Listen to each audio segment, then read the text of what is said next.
नमस्कार दोस्तों। पिछली 3 कड़ियों में लगातार हमने मेंटल या माइंड फॉगिंग की बात की थी।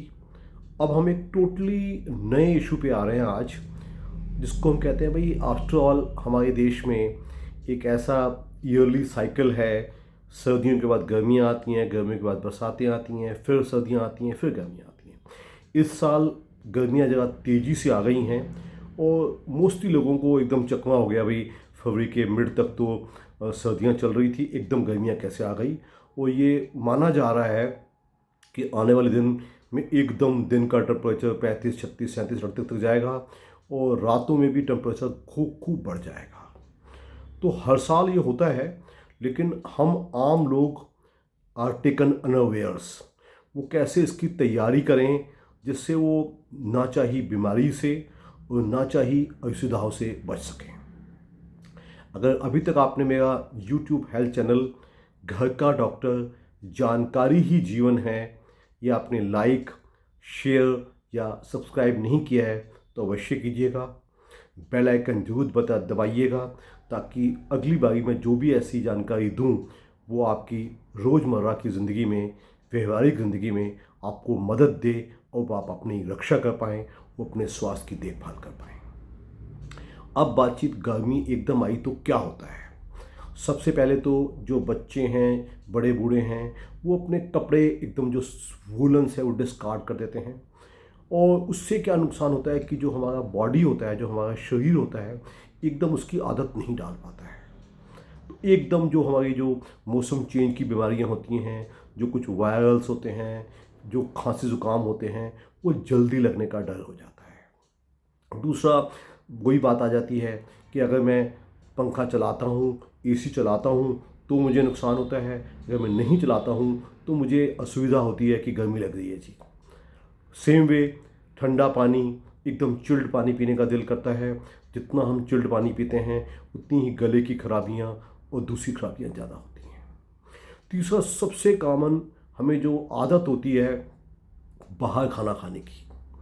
सर्दियों में खाने में फर्मेंटेशन या खाने का पुरानापन जरा आराम से होता है।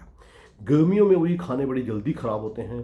तो जो हम सो कॉल्ड फूड पॉइजनिंग्स हैं, यानी कि जिसको कि हम एक्यूट गैस्ट्राइटिस या गैस्ट्रोएंटराइटिस कहते हैं, वो ज़्यादा होते हैं। और उससे भी बड़ी एक खराबी है जो हमें सर्दियों की आदत होती है कि हम पूरे दिन में 2-3 गिलास पानी भी नहीं पीते। वो सर्दियाँ तो चल जाती हैं क्योंकि सर्दियों में पसीना नहीं आता। गर्मियों में यही चीज़ हम पे बहुत हावी पड़ जाती है। अगर हम पानी नहीं पीते तो हमारी बेचैनी बढ़ती है, हमारे पेट में जलन सी होनी शुरू हो जाती है, हमें यूरिन कम आता है। उससे जो किडनी की खराबियाँ होती हैं, किडनी स्टोन्स, वो एकदम उभर के बाहर आते हैं। कभी भी रात को जिसको किडनी में थोड़ा सा पहले स्टोन रह चुका है, एकदम दर्द हो गया। तो ये कुछ खराबियाँ हैं जिसके लिए हमें मानसिक रूप से तैयार भी रहना चाहिए। और सबसे इम्पॉर्टेंट, जो सुझाव मैं आने वाले समय में देने वाला हूँ उन पे अगर आप अमल करेंगे तो शायद अनचाही तकलीफ़ों से बचेंगे। तो कुछ बातें हम करेंगे कि क्या सुझाव किए जाएं। कुछ हम आपको ये भी बताएंगे कि कौन से खाने ज़्यादा खाए जाएं, कौन से खाने कम खाए जाएं, जिसको कि आम जुबान में कहते हैं गर्म उसकी ख़ज़ा वाली चीज़ है या ठंडी वाली चीज़ है। ठंडी का मतलब आइसक्रीम नहीं है, ऐसी चीज़ें भी हैं जो ठंडी गज़ा कहलाती हैं, वो इस्तेमाल की जाए तो उससे पेशेंट को फ़ायदा होता है। तो आने वाली किश्तों में मैं एक तो आप लोगों को बताना पसंद करूंगा कि क्या खाने तो आपके लिए अच्छे हैं, क्या खाने के लिए आपके लिए ख़राब हैं, और कौन से आप छुटपुट अपने लाइफस्टाइल में तब्दीलियां लाएं, अपने खाने की चीज़ों में तब्दीलियां लाएं, जिससे कि दवाइयां कम खाई जाए, आपके डॉक्टर्स विज़िट कम हो, वो आप तकलीफ़ों से बच सकें। रात को दर्द उठ गया, पेट में गैस्ट्राइटिस हो गई, पेट में गैस बन गई, मोशंस लग गई, ये बड़ी तकलीफ़ें हैं।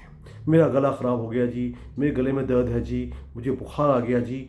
तो ये सब चीज़ें जैसे ही सर्दियाँ ख़त्म होती हैं, गर्मी स्टार्ट होती ज़्यादा हो जाती हैं। आने वाली किस्त में मैं इस सब के बारे में बताऊँगा, कौन सा खाना और कौन सा चाव। धन्यवाद।